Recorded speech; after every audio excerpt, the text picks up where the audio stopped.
Whenever NASCAR is brought up, names like Jeff Gordon, Dale Earnhardt Jr., and Tony Stewart make their way into the conversation. These three alone have won numerous championships and even more races. They truly are at the pinnacle of success. Now, what if I told you that one of the most influential and important people in the history of this sport had only one significant win? It may have been one big stage victory, but its impact was forever lasting. Let me tell you the story of a man named Wendell Scott. I was third.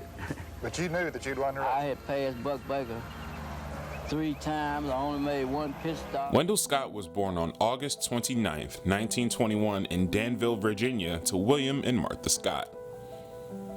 William worked as a driver and mechanic for 2 white families in town, and Martha was a teacher at a nearby school. And seeing as he was the only black kid in the neighborhood with a bicycle, he would race the other white kids in the area.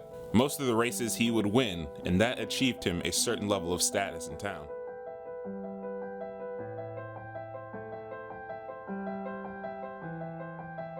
Wendell dropped out of high school in the 11th grade in order to take a job as a bricklayer in order to support the family.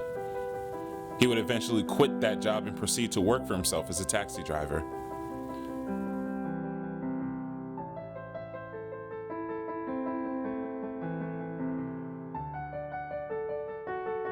His racing career began in 1947 after spending some time in the United States Army. During this time, he won over 100 races and even captured the 1959 Virginia Sportsman Championship. In his 30s, he would go on to leave Danville to pursue a serious career in racing. But unfortunately, the racism followed him wherever he went. What he went through in order to race, you know, how he had to fight the prejudice in order to be able to race, and a lot of times they'd find ways to keep him from racing.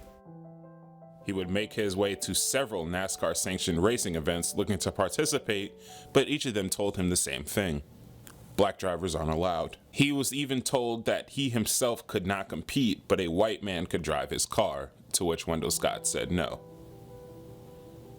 After a series of denials, he finally found some events that would let him race. All over Virginia, Scott would compete in as many as 5 events a week. He was deliberately wrecked by the other drivers, the spectators shouted racial slurs, and he wasn't accepted by many of the places he went to. But past his skin color was the spirit of a kind, quiet man who was beginning to be seen as a very talented driver. Virginia news outlets were beginning to publish positive articles about Scott and his performances. The gates had opened for a black man in the world of racing. It wasn't until March 4th, 1961 where Wendell Scott made his first start in a NASCAR Premier Series. The Piedmont Interstate Fairgrounds event was step 1 on Wendell Scott's road to fame and glory. Step 2 was winning a race at one of the NASCAR Premier Series events. 2 short years after his first NASCAR Premier Series start, Wendell Scott won his first ever race on a major stage. And it wasn't just a personal victory. That was when we met. And then, of course, we went to his induction at the NASCAR Hall of Fame. And even though he only won 1 race, he's in the Hall of Fame. And they said not because of what he did in NASCAR, which was just win 1 race, but because of what he did for NASCAR by opening it up and being persistent and racing.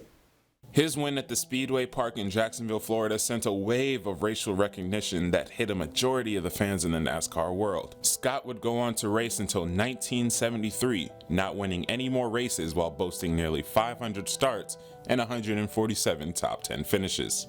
After his retirement, there were books, movies, and articles predicated around the illustrious career of Wendell Scott, including a song titled The Ballad of Wendell Scott, written by Moho Dixon. Shot up through the pines. Yeah, Wendell Scott drives so fast he couldn't stop. Wendell, he's my man, he's a stock car driving man. His legacy opened the door for black success in the world of NASCAR, and his success allowed future black drivers to be accepted in this predominantly white sport. Wendell Scott was nominated for inclusion into the Hall of Fame in 2012, but wasn't inducted until January 30th of 2015. There was a historical marker placed in Danville, Virginia that commemorated his career.